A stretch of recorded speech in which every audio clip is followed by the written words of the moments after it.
Welcome back, everyone, to the Gold Standard Podcast. My name is Brianna Snider, and I am joined by my co-host, Brandon Dzwonkowski, and Kate Wiamer. And today's guest, we have Saleem Kelly. He is the founder of SOS Management, so we're going to get into what that is today and talk a little bit about what he does in the boxing world and kind of how it relates a little bit to behavior analysis. check out thekarmacollection.com for stylish, ABA-inspired apparel that spreads the message of behavior science with every wear. Free shipping on orders over $120. Thekarmacollection.com. So, first and foremost, tell us about yourself. Who are you? How'd you get here? And what's in the future? Who am I? To be honest with you, I'm still figuring that out. You know, that's the journey that I'm on. But a little bit about myself. I'm Saleem, as you guys know. Started boxing, played a big role in my life. So let's just start there. That was like my main identity. I was always into sports, like growing up in inside of my home. My father was a sports dad. My mom was like an academic kind of person. So sports always played a big role, so that like created my identity. When I got into high school, that's when I got into boxing. And then boxing played a major role, right, as I was growing and developing as a young man into a young adult. From there, I boxed all the way up into like 2020. Started boxing like 16 going on 17. 2020 hit, that's when my life changed drastically. However, before my life changed, I was personal trainer at the same time, right? So me being in that business and being in that whole fitness industry and the whole fitness world, it really opened up doorways to like what I can do outside of boxing, right? So when I left boxing, I got on my journey of self. I wanted to get back into fitness. So being a personal trainer already and just going through that, it really helped me understand that I love to help people, right? So I'm a man that loves to help people. I am a man that loves to give self-empowerment. I'm a man that is a firm believer of following your heart, right? So how did I get here? I got here by following my heart, following what lights me up, and staying in the fitness industry, you know? So yeah, that's a little bit about me and who I am. And all those things, they shine through. So, I've been to one of your classes, and it is no joke. You really do take the time and the energy to make sure like we're all kind of in it together, but we're all like fighting a battle for ourselves. It's not about being better than the next person. It's about being better than who you were when you stepped in that area, that gym, that domain. A search of self, if you will. SOS. Is that what it stands for? No, but that's a play within a play. Yeah. That's I thought you would get that. Yes. There we go. There we go. You got to get them energized. Could have fooled me. I like that too. So, sorry. To take a step back, you said that you found boxing pretty early on. So did you have a coach or a mentor that kind of pushed you in that realm, or did you accidentally find it on your own? So that right there is a story within itself. I grew up in a home where I had strict parents, right? My father, was a sports dad. My mom was very academic wise, right? So that was my life. And I had a curfew at home, right? So when I got into high school, I went to Red Bank Regional, right? That is a school where many different schools go to that school. And as that kid, just growing up, being a teenager from freshman all the way to junior year, like I started to become rebellious at home, right? Because I still had that 8 o'clock curfew all the way up until 11th grade, and I knew a lot of people, but I couldn't really participate in different conversations after the weekend, whether it was a party or whatever, right? So eventually, I just started to become very rebellious at home. One day, my parents sat me down. It was like, listen, you don't want to follow the rules and get out. And what I chose to do, at that young age, I chose to leave. So I packed up my stuff, and I was house hopping for like 2 weeks, just doing everything, drinking, smoking. I believe that's definitely when I lost my virginity as well, right? So just literally trying everything. I was like a loose cannon. It's a loose cannon, just having my fun. And then one day, like, I was walking to the store, my dad saw me, right? And he was like, get in the car. got in the car. He didn't say nothing else to me. Started driving. We driving. Pulled up to this brown building. Didn't know what it was. He stopped the car. He looked at me. I looked at him. You want to act like a man? I'm going to treat you like a man. Okay. Do not know what he's talking about, right? So then from there, we walk into this brown building, and it was a boxing gym, right? So boxing, that's how it came into my life. It wasn't necessarily like, I tried boxing when I was like 13, right? I grew up a kid that was like just very timid within himself. Right. So getting into boxing, it wasn't really my thing. I didn't really like combat. I didn't really like violence. I didn't really like that one-on-one action where it's me and you going into the different gyms with different energies. It was just too scary for me at the time. So I got out of it. But this time it was different. It's like you're not getting out of it, right? So boxing was for structure, discipline, obedience. Like I said, I was a loose cannon, so they needed to put me into something to help me gain that sense of routine and just leading me, pushing me towards a different kind of path than the path that I was already traveling down, right? So that's how I got into it. And then from there, it literally changed my future. Just that choice that my dad did by putting me in boxing, you know, so. But what I'm hearing is like a lot of replacement behaviors. Oh, yes. Which ones stand out to you the most from boxing? From a very early stage. Discipline and structure. What does that look like though? Like, So from a boxing lifestyle, yeah. Cool. Well, hanging out with friends wasn't like really a thing for me when I got into the sport. Working out 2-3 times a day was very big. Going to sleep on time, waking up early. My dad, hold up, because we're getting into it. My dad used to wake me up 3, 4, 5 in the morning just to work out. Mm-hmm. You understand? And that uncomfortable nature right there within itself, where he knows I'm mad as hell and I'm pissed off, but he doesn't care because it's knowing how to operate through adversity. Me waking up so early in the morning, right, is teaching me how to operate through adversity, you know? So that was giving me that type of quality, that structure, just being on a routine and doing the same thing every single day. When you're in this kind of sport, right? And it's only a sport because it has regulations and rules. At the end of the day, like, this is combat. You have to eat, sleep. Number 2, this lifestyle. You understand? So that's all I knew.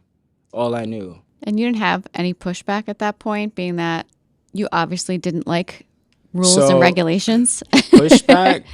For boxing. Definitely for boxing, definitely did. When I first started, black eyes, bloody noses, busted lips, the whole 9, crying, you know, and I wanted to get out of it. However, my parents saw the beautiful things that was happening to me, which was that structure, the obedience, me just learning how to listen, and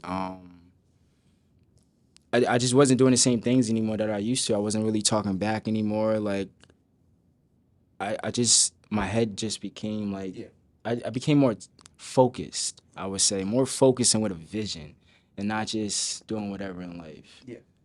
And it almost seems like your dad kind of saw the abilities in there, but it was like, I just got to unlock it. And so he was coaching with a little bit of tough love, but he knew that there was routine to be unlocked. He knew that there was beauty behind it all, but he had to make your schedule a little bit more flexible, show you replacement behaviors, and say, hey, listen, this is going to suck, but you're going to do it. Yeah. Because there's all this stuff kind of pent up.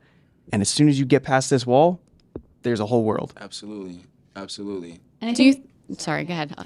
I think that's something that, like, even in general, whether it's something work-related, fitness-related, anything, so many people, as soon as it gets hard, they're like, I'm good. Like, we talk about this a lot, that we live in a society of instant gratification. So anytime something gets hard, it's like hands off.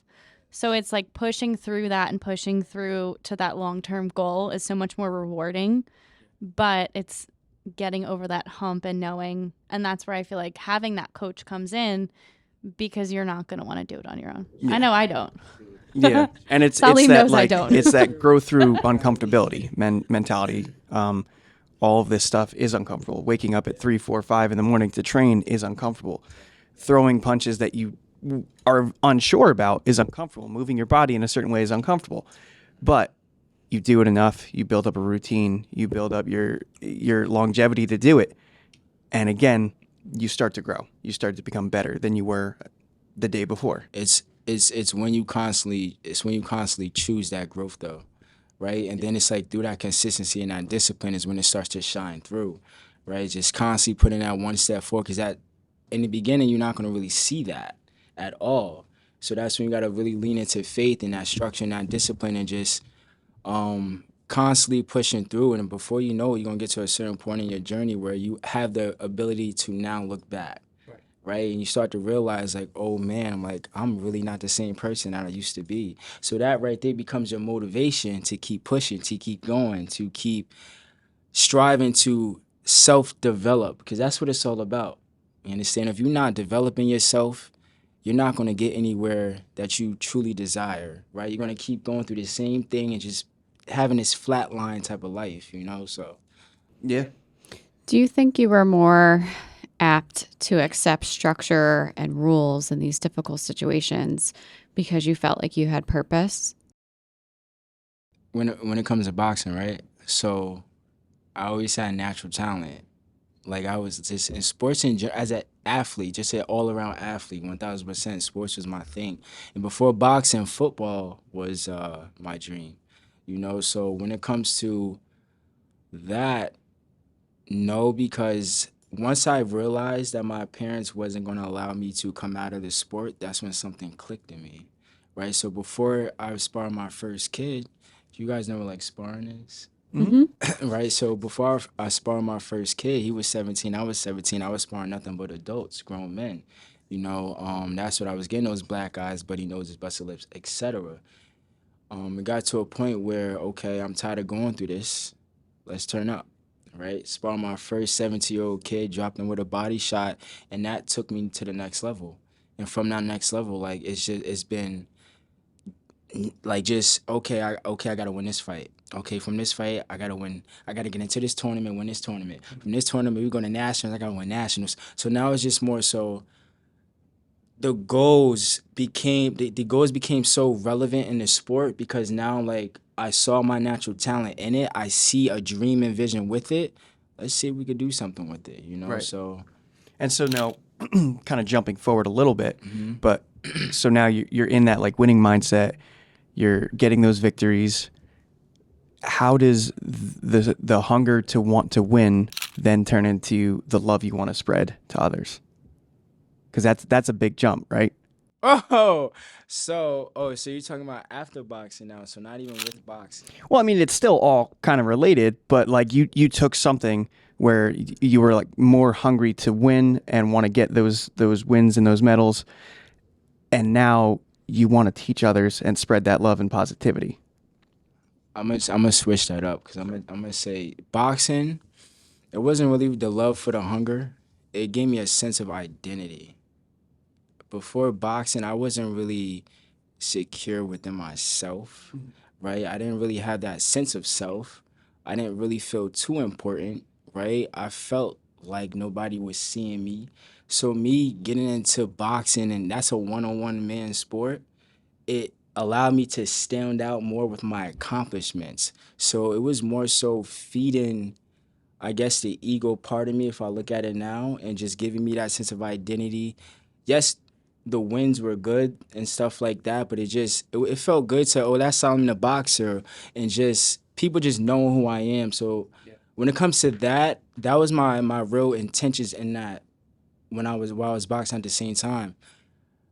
Now the switch over was more so spiritual to why I want to give so much love now. Because when I was boxing, despite all of my accomplishments, ranked top 5 in the country, 3 years straight, first year in boxing, ranked 3rd in the country, 10 state titles, my accomplishments carry. You understand? Like they hold weight. And then 3-0-2 knockouts as a pro.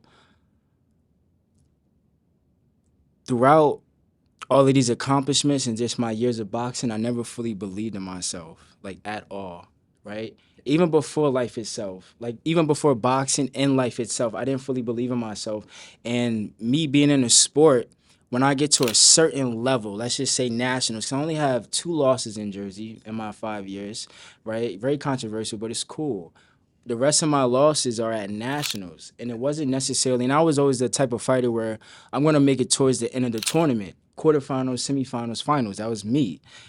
When it got to like the higher level competition, right, as a tournament got smaller, the doubt, the lack of self-love, right, not being so confident within myself, and not truly believing and have faith in my talents, to the point where like belief was the lack of belief was so strong in boxing.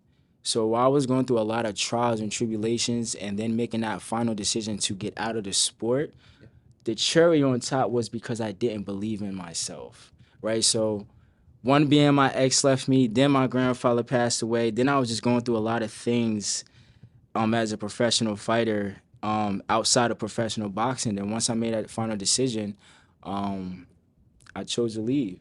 Fast forward to where I am now, I lack self-empowerment. I lack self-belief. So that love that I'm giving is really to give what I didn't have, which is that self-empowerment, which is that self-belief, which is that confidence, which is that worthy nature.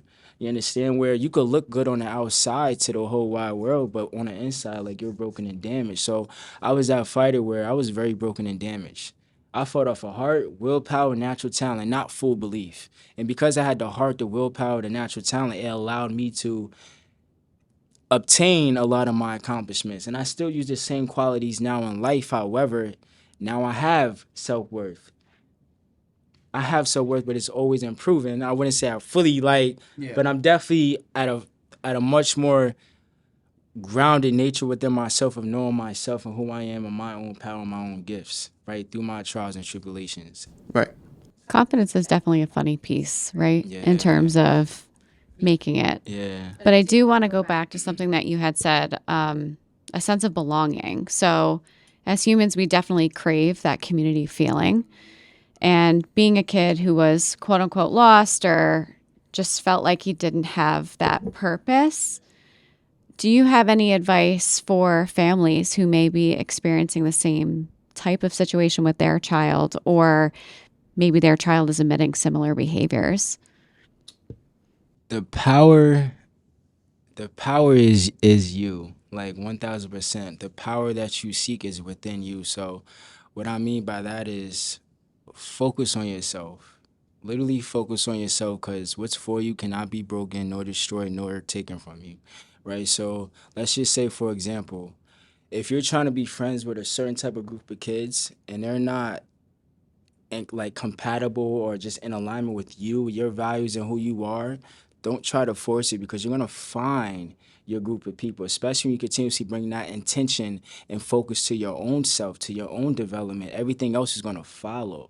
So the reason why a lot of kids nowadays can get lost, because their attention is not within themselves. They always is more so like trying to keep up with the next person, trying to do this to be hip, trying to do that. And while you're trying to do all of these different things, you're literally losing yourself through this whole mist of chaos.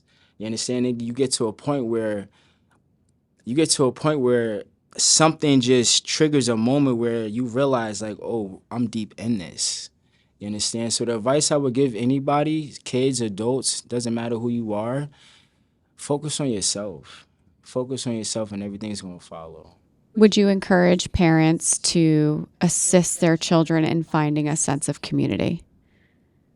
1,000%. So they have the ability to connect, Yes. begin to gain that confidence, set goals that are meaningful to them, and kind of grow upon whatever natural talents or abilities they may have. I would definitely say that, but me being that I have a daughter, the biggest inspiration to my daughter is me and her mother, right? So it's literally, kids are the reflection of their leadership. Kids are the reflection of what's happening at home and in their environment, right? So it's up to the mother and the father to really tap deeply into themselves, heal themselves, love themselves, show them what self-worth looks like, show them what confidence looks like, and that right there is going to trickle down into your kids, right? And that's what's going to help shape them. That's what's going to help bring them value when you're not there. That's the whole thing, where once they leave the house, you have no control, right? So how can I truly impact my kid where when they leave the house, they're still protected, right? Because they have their mind, they have their hearts. How do they do that? Is through the parents. How do the parents carry themselves? You understand? Like, what kind of routines are the parents on as far as like self-love and self-empowerment and affirmations and staring at yourself in the mirror for 5 minutes and telling yourself how beautiful you are? You understand? Like, that is the biggest, to me, that's the biggest part of impacting the kids' growth is within their home, because I have a daughter and I'm just seeing as she grows, she's only 2.5, but she's saying things like, Mom, you're the best. Dad, you're the best. Why? Because we say that to her. You understand? Like, I love you. I love you.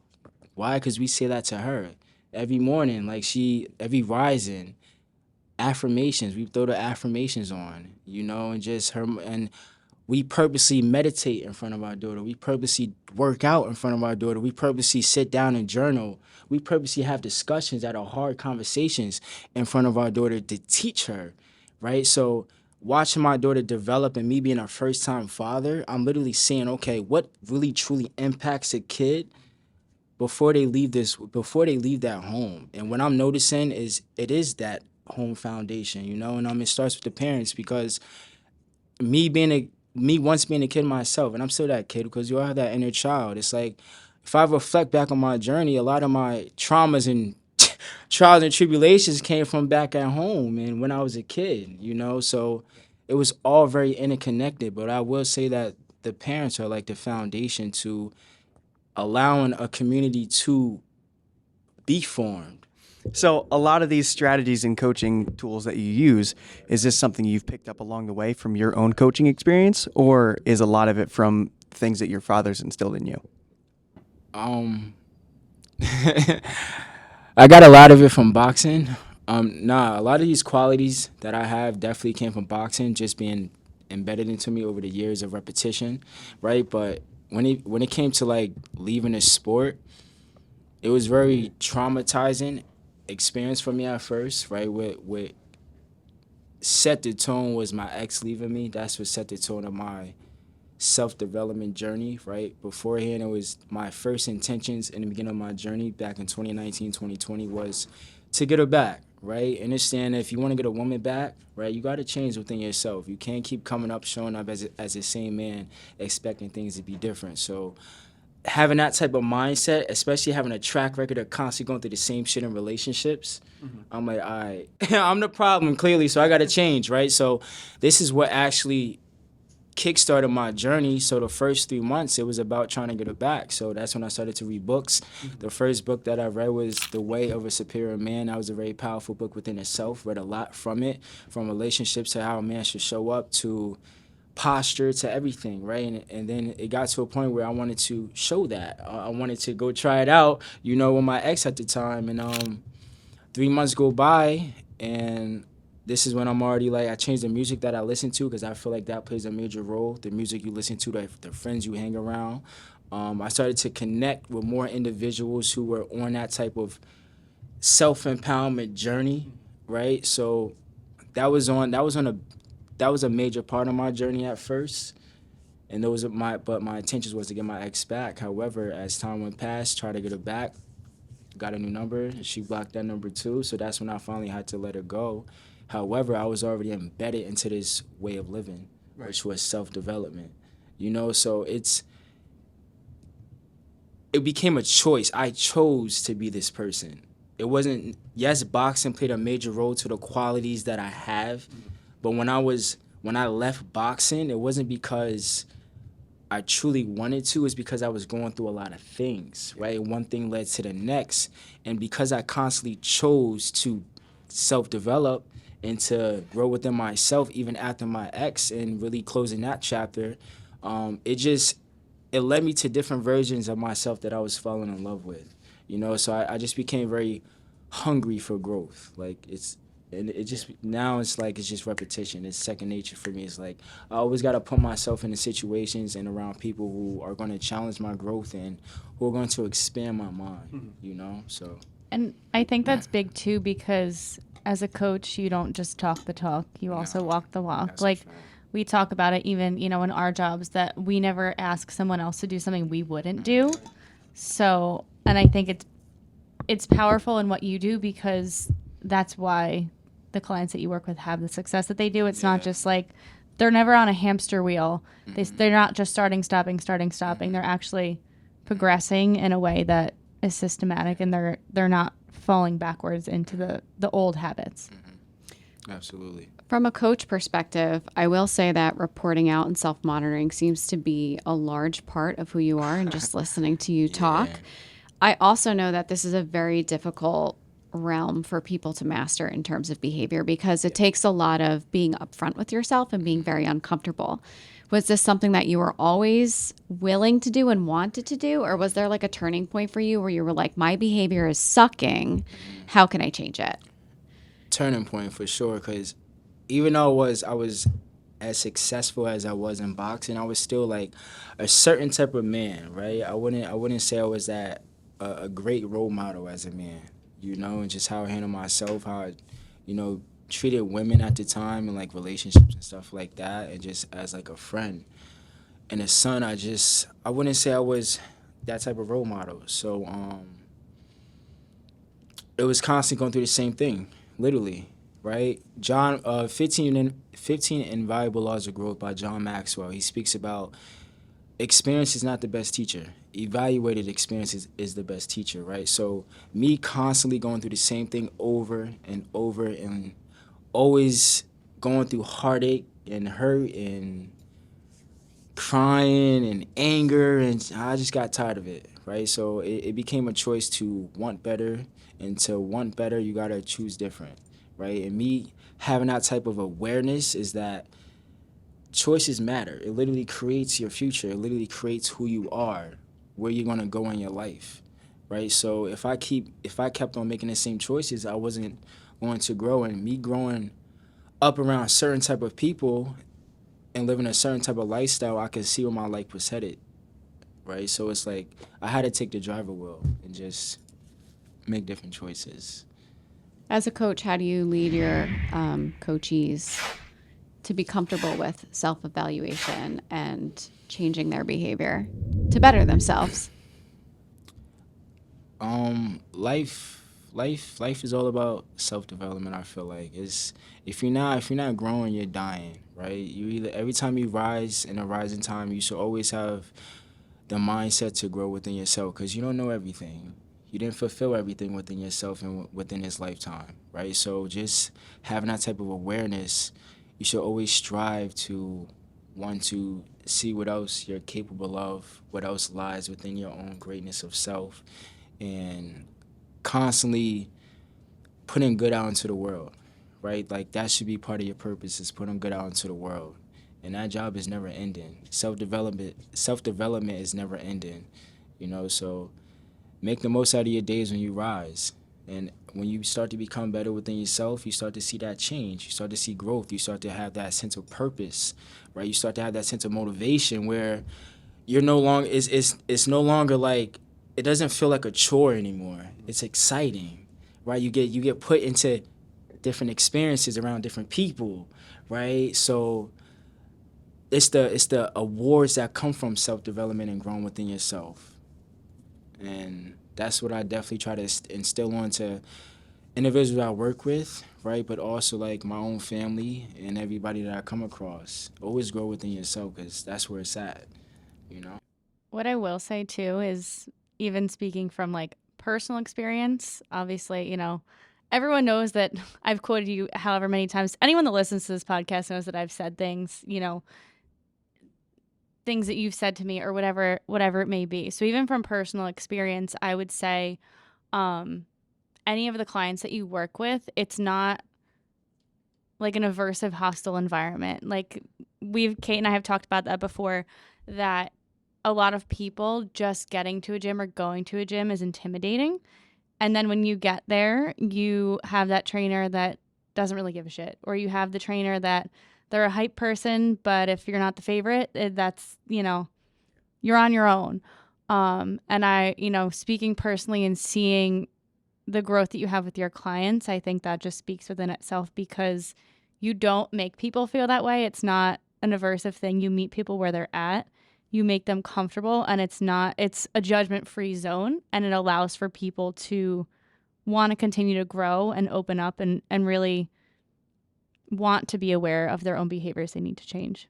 And I want to bounce off of that actually.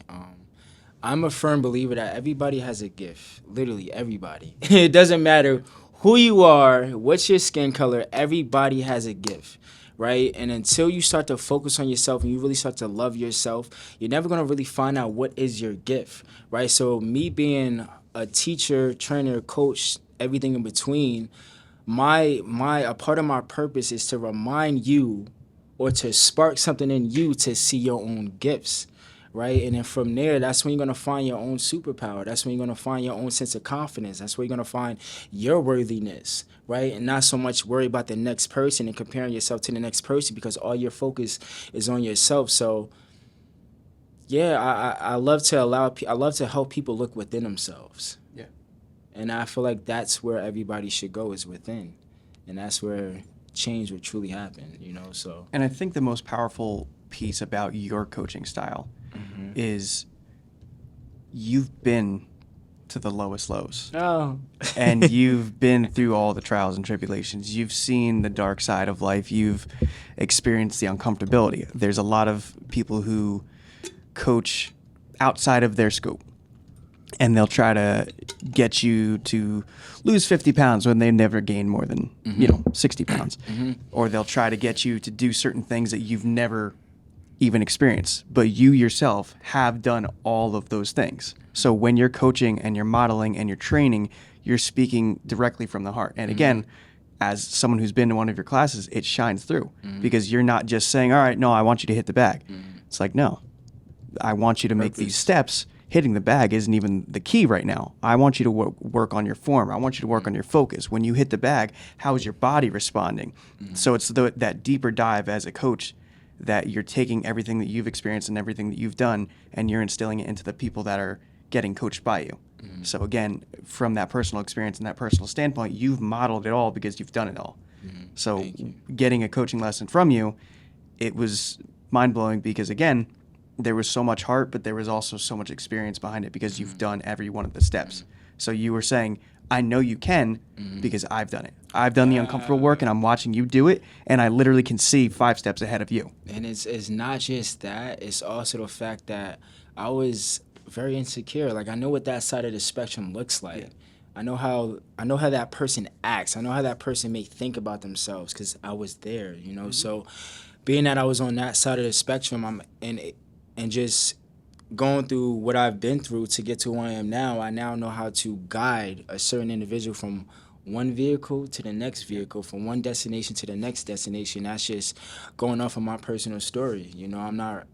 I listen to motivational speakers and read books and different music and podcasts and stuff like that. But it's the fact that I apply it.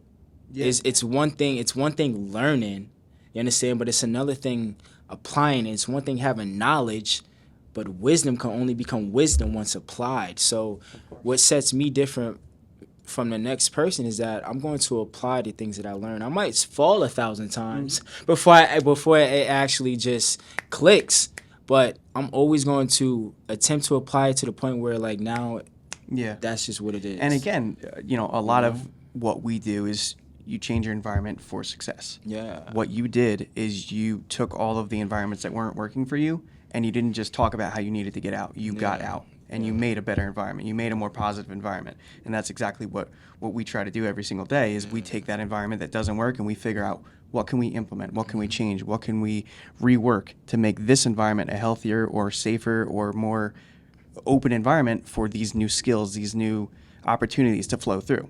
And that's exactly what you do. Thank you. Absolutely. So in our field, supervising or coaching is such a huge part of what we do. Okay. And something that I find that newly certified BCBA struggle with is being able to walk that fine line of building a rapport, but also giving constructive feedback or helping others find their stepping stones and be successful. Is there any advice that you can give to people that would give them the confidence to do both? Because I feel like a lot of times we're either all in on burnout and building a rapport and just building people up, and then the constructive criticism lacks because we don't want to damage a rapport or make the individual uncomfortable. Or we have the other end of the spectrum where we're all constructive, and we're not positive. Positive feedback is always key in developing somebody, you know, and always showing like that sense of like, yo, I'm proud of you for everything that you are doing. I feel like that definitely sets the tone in the individual and how they look at themselves, and just really allowing that person to look at themselves so they can congratulate themselves and be proud of themselves, and not necessarily turning it to a energy where I'm not good enough. Trying to stay away from that. Like, you're not doing good enough. So how you talk to your person is very key. The certain words that you say and how you use it is very key. But to have that balance on that side of the spectrum where it's always self-development, always empower them at first. You understand? Always empower them. Then when it comes to like the constructive criticism, you don't just go into the whatever you're trying to teach them or you want them to see. You don't just go right into it, right? You have to lead with some type of like compliment or lead with some type of like, yo, you're doing this amazing. However, yo, if you just try this out and you put that there and you take that out, I promise you this will happen for you. Try it out. You understand? And giving them the space to try it out. And if they mess up, okay, let's go back to the drawing board. You know, let's try this pivot now, and just always encouraging them to let them know, like, I'm proud of you for trying and you are doing it. And at the end of the day, you are growing. And the fact that you're stepping out of your comfort zone to constantly choose different, that right there within itself is a victory. Let's celebrate, right? Because you don't have to be here at all. You don't have to choose these choices at all. But the fact that you're doing that, it's like, okay, like give yourself a pat on the back. Now from there, you must understand that where we're trying to go, it's not going to be easy. It's not going to be easy. You're going to have to step out of your comfort zone. You're going to have to make different choices that aren't necessarily what you normally make, right? However, it's through these uncomfortable natures of yourself and these different experiences where you're going to find that new version. So really setting a tone like, listen, who we are now, right, to who we want to be, things have to change. We have to do things differently. I'm going to tell you now, it's going to be very uncomfortable. However, you can do it. You have every tool in the basket to do it, right? So it's giving them the space and opportunity to accept that. Once they accept that, that's half the battle won already. Now the intentions are set upon them where it's like, okay, I know I'm about to go through some trials and tribulations, not trials and tribulations, but it's going to be obstacles along the way, and whatever I'm trying to go after or achieve or accomplish within myself, I understand that, right? It's going to be hard work, but I can do it though, right? So it's literally being real with your people, letting them know, like, listen, if we want to get from point A to point B, this has to happen, right? Let that in off rip. Accept that. That's half the battle won. Now from there, you have every tool to achieve. You have every tool to achieve. So as soon as you face some type of adversity or obstacle within yourself, understand that you have the power and the confidence to get over it. You understand? And as somebody where you're helping this person develop, you must allow them to see that. Constantly remind them of their power. You have to. Constantly remind them of their power and who they are. That is what's going to allow constructive criticism not be so hard on that individual. You understand? So also with delivery too, it's how you deliver. You understand? Like how you talk to them. You got to really know your person. Everybody's different, so you can't talk to this person the same way you would talk to this individual. You understand? This individual might be a little bit more sensitive, you know, so you got to apply more compassion and love to this individual as opposed to this one. So delivery is very key as well. Yeah. You know? I definitely think that there are a lot of things you can extrapolate from what you had said. So one being positivity or reinforcement, and then providing that constructive feedback, like for those small tweaks. Yeah. And then giving room for failure and making them privy to the obstacles that are up ahead. And then finally providing more reinforcement for stepping out of their comfort zone, but also reminding them of the bigger picture. Yeah. Exactly. And I think it circles back to what we talked about in the beginning. Like, we're so used to a society of instant gratification. So there's times where people don't want to try.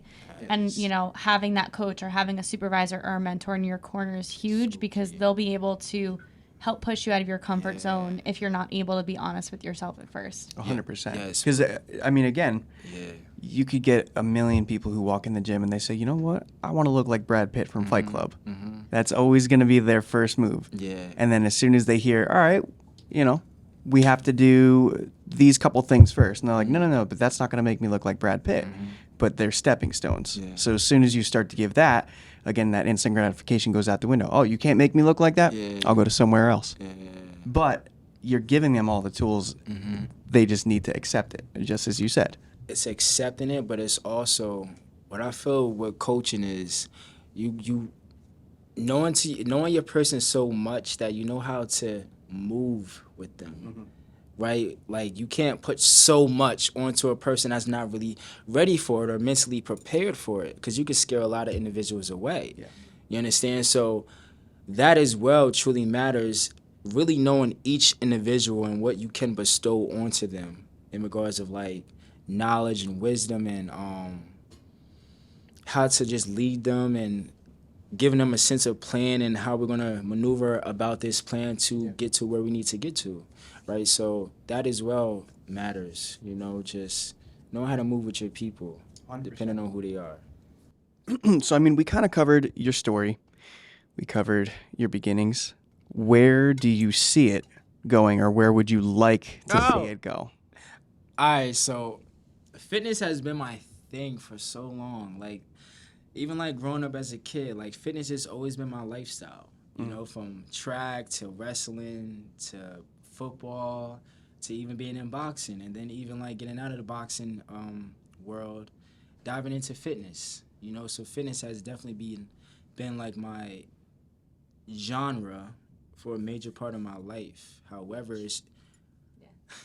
it's through this this journey where I found out my gift through speaking, right? Which is crazy too, because as a kid, talking wasn't my thing. Like, I did not like to talk at all. Then I was also big on like just shutting down. I used to go to like CPC. I used to go to CPC, right? It's this behavior spot.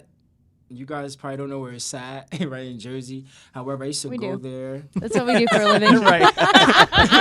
I'm laughing. We're like, we were just there. I'm laughing. So I used to have to go to CPC after school and sit in this room with these other kids, and they would ask me these different questions, ask us these different questions, and I just wouldn't respond. I wouldn't answer. I would stick to myself. I just wasn't a talking kid, and just through this journey of self-empowerment for the last 5-6 years, speaking has been my thing. I realized like, oh, this is a gift of mine, and now it's all about nurturing this gift. Constantly putting in the work to expand in it, whether it's doing more podcasts to get more comfortable in speaking, public speaking, putting myself in the rooms of motivational speakers, even going back to school. Me going back to school is not a thing, but that could be a thing where it's like taking classes for public speaking, so what do I see in the future for myself? I see myself speaking. Like, getting out of the fitness industry eventually, and just going around the world and just speaking, being on podcasts, hosting my own podcast, speaking at schools, ceremonies, events, and just sharing my voice and just really empowering everybody in the best way that I can through my own story and my own experiences. So, yeah. It's beautiful. Thank you. Brandon's the most touchy out of all of us. So, circling back to another thing. So, what does SOS actually stand for? Like we talked about earlier. Brandon took a guess. It is a play within a play. So, sense of self is actually not a far-fetched at all. Source of Saleem, right? Source of Saleem is a self-empowerment company. And when you think source, you think of the main thing. You understand? spiritually, I think in the Most High. Source, think of the main thing. Always going back to source, yourself, right? So it's a self-empowerment company, and the mission statement is, to create a community where we remind others of their power and greatness that lies within, right? So constantly teaching self-empowerment unto others through my own experiences and giving them tools such as reading, meditations, writing down affirmations, and just doing different activities that's going to help you dive deeper into yourself, right? So Source of Saleem is a, think of Disney. It's big, think it's big, right? So it's like an umbrella company where it's going to be many different ventures going into this company. The first venture is called Life Force Boxing, right? And that's my low-hanging fruit because that played a major role in my lifestyle, boxing, right? And me teaching boxing again is different. I teach it in a spiritual standpoint where I not only teach you boxing, it's only a vehicle, right? I utilize this vehicle to teach self-empowerment. Yes, we're going to be training together every time we're with each other. You're going to gain the confidence, the strength, the self-worth, and just like that sense of self through the physical sport just by learning. But you're also going to spiritually tap deeper into yourself, whether it's through books, like I said, affirmations, meditations, and just me being there as a mentor, right, and helping you grow within yourself in a very self-development way. And that's what I utilize boxing for. Yes, you're going to come in here and learn how to box. That's the easy part. But you're also going to come in here and grow within yourself because these two things must go hand in hand. And it's once you leave this training session and you walk into the world where you're going to experience a true sense of self because now you're going to start to do things that you're not used to doing. You might go after things that you're not used to doing, right? Because you have that sense of self. You have that confidence just by working with me through boxing. But that's just one venture. I see myself having a podcast under my venture. I see myself, I'm very holistic when it comes to like what I put into my body, how I eat. So I see myself going into juices and herbs underneath my venture. I see me traveling and speaking, right? So just having different ventures, merchandise and stuff like that. But it's all the goal and anything that's underneath SOS is to teach that self-empowerment and to create a community, right? Whereas like for my warriors, I'm quick to connect my warriors with other warriors, right? So yeah, that's what SOS is. Self-empowerment company. Or is it just for adults? It's for everybody. It's literally for everybody. I'm here to change the world. I'm definitely here to change the world and to create. SOS is just giving me that platform to take things to a bigger scale, right? You are your brand at the end of the day. That's what SOS is. SOS is literally me, right? So just me tying the brand to my name put me on a bigger scale to really be able to do what I want to do in life within itself, so it's for everybody, especially kids, because that is the foundation of the future. So I'm definitely big on empowering kids, but I'm also really big on empowering adults because we are the leaders of today, right? So it's that and everything in between is for everybody, essentially, We also like to ask all of our guests where our listeners can find you. Oh, okay. Takes a sip of tea. So social media, yeah. Instagram, you can find me at Divine Life Force, 2 underscores at the end, and then Source of Saleem, that's my self-empowerment page. Outside of those 2 pages for Instagram, I have a YouTube page, Divine Life Force, which I haven't used yet. However, being that speaking is going to be something I'm going to dive deeper into, I am going to start to utilize that page more, so you can start to look for that. And then on Facebook, Saleem Kelly. Do you want to give us a little bit of a synopsis about your boxing and where they can find you there as well? Oh, so boxing. Any upcoming events? So yeah, I'm definitely. I have an upcoming event that's starting 11/17, which is this Sunday. It's called Life Force Leaders, right? Adults Boxing Edition. And through this, it's a program. It's an 8-week program, right? And through this program, I take on 12 warriors, very selected. Yes, I do my promotion. I promote about it and stuff like that. But a lot of me, like getting my warriors is just like selectively seeing who will really benefit from this program because, like I spoke about before, it's just a vehicle. I'm taking you through the vehicle of boxing for the next 8 weeks, where we're gonna practice the basic fundamentals of punching, blocking, hand-eye coordination, footwork, et cetera, right? And just gaining, like I said, the self-empowerment and confidence through that. Outside of that, I also plan on creating a private. I am also going to have a private Facebook group at where I'm going to place all of us at for the 13 warriors, including myself, where I'm going to send motivational speeches, podcasts to listen to, guided meditations. That's where we're going to connect as a community, because I'm big on that community,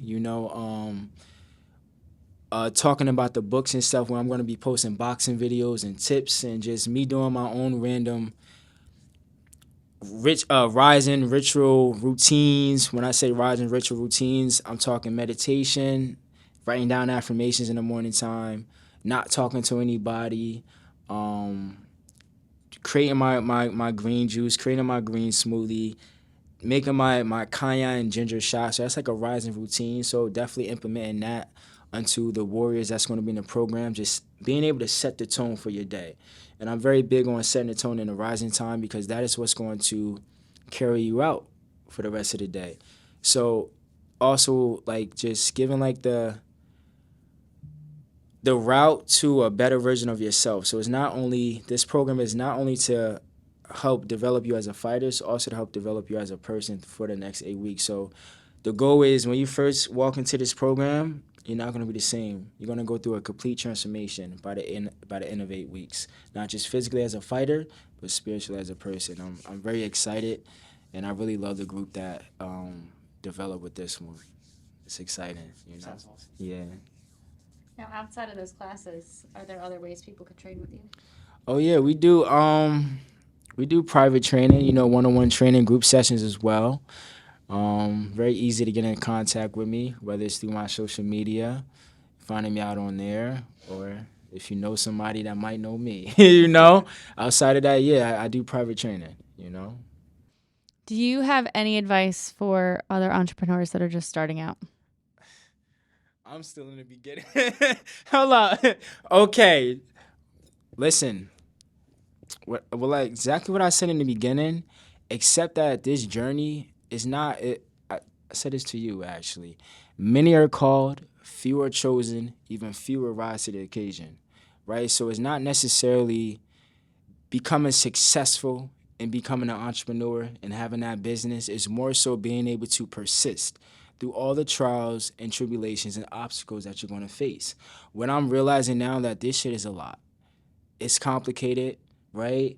And it could be very, very overwhelming. However, what I also know is that this is what it's supposed to feel like in starting your own business, having your own product, and whatever that is. Like, this is what it's supposed to feel like within itself. So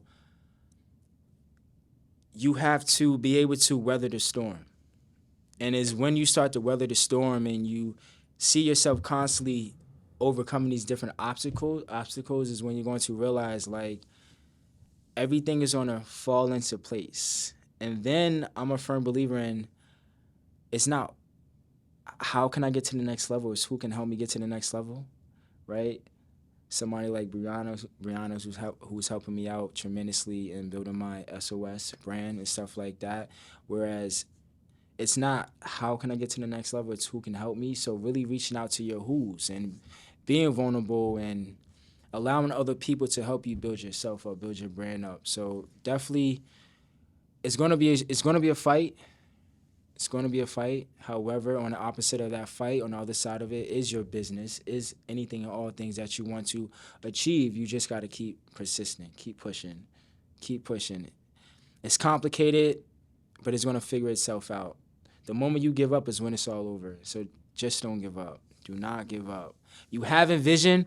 They go like this. You have a vision. 99% of the world can be against your vision. As long as you just hold on to that vision and you go through all battles that you're gonna go through and you get through, it's gonna come to life. Everything is gonna come to life, And just my little wins. Like, how did I get here? It came over time through that persistence, right? So these little wins are showing me what my big win is gonna look like. you know, and that's my motivation as well. That's why I choose to bring like that celebration factor to keep going, you know. So definitely tell all you guys out there, don't give up. Don't give up. You got what it takes. You had that spark in you for a reason. Follow that spark and keep going. And before you know it, you're going to get to where you want to be at. So Thank you all for listening to today's podcast. We really enjoyed getting a chance to sit down and get to know you a little bit more and, you know, what you bring to the world. thank you. Thank you guys for having me. This was it was an amazing experience, you know, and I'm definitely going to hold on to this first of many experiences for a lifetime, and it was definitely an honor to be here. You know, you guys keep doing what you're doing and keep being the leaders that you are. Beautiful. Thank you. Thank you. Thank you. Check out thekarmacollection.com for stylish ABA-inspired apparel that spreads the message of behavior science with every wear. Free shipping on orders over $120. thekarmacollection.com